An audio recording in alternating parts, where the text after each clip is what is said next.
நாமத்துல மகத்துவமும் வல்லமையும் உண்டு. ஆமென். 2 தீமோத்தேயு 1வது அதிகாரம் 6வது வசனம்.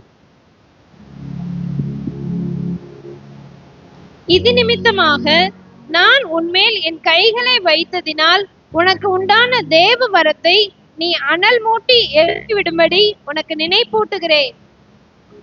இங்க பாருங்களேன், உனக்கு உண்டான தேவ வரத்தை நீ அனல் மூட்டி எழுப்பி விடும்படி உனக்கு நினைப்பூட்டுகிறேன். அப்படின்னா தேவனுடைய கிருபையின் வரங்கள் எல்லாம் நமக்குள்ள ஆல்ரெடி தேவன் வச்சிருக்கிறார். ஆமென்.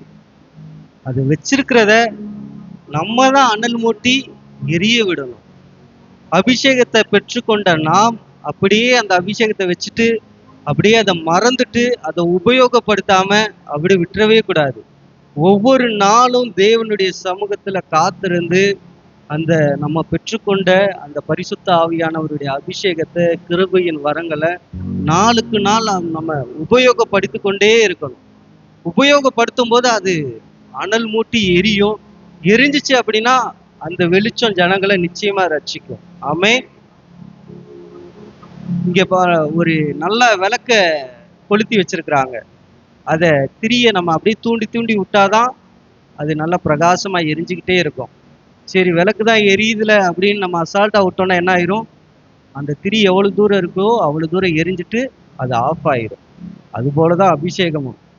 நீங்க பெற்றுக்கொண்ட அபிஷேகத்தை நாளுக்கு நாள் அதுல நீங்க தான் அனல் மூட்டி எரிய விட்டுட்டே இருக்கணும். அதை ஜெபத்தினால, தேவனுடைய வசனங்களினால, வார்த்தையினால உங்களுக்குள்ள நீங்க செயல்படுத்த அது நிச்சயமாய் மற்றவங்களுக்கு பிரயோஜனம் உள்ள காரியமா இருக்கும். ஆமென். அதனால யாருக்காச்சும் உடம்பு சரியில்லையா, அந்த தைரியத்தோட போங்க. உங்களுக்குள்ளதான் ஆவியானவர் இருக்கிறார்ல, உங்களுக்குள்ள அபிஷேகம் இருக்கு, கிருபையின் வரங்கள்லாம் இருக்கு, குணமாக்கக்கூடிய சக்தி எல்லாமே உங்களுக்குள்ளதான் இருக்கு. நீங்க தேவ சமூகத்துல காத்திருந்து அவங்க மேல போய் கைய வைங்க. நிச்சயமா அங்க அற்புதங்களும் அதிசயங்களும் தேவன் சம்பவிக்க பண்ணுவார். ஆமென். கர்த்தர் நல்லவரா இருக்கிறார். இன்னொரு பாடல் பாடுவோம்.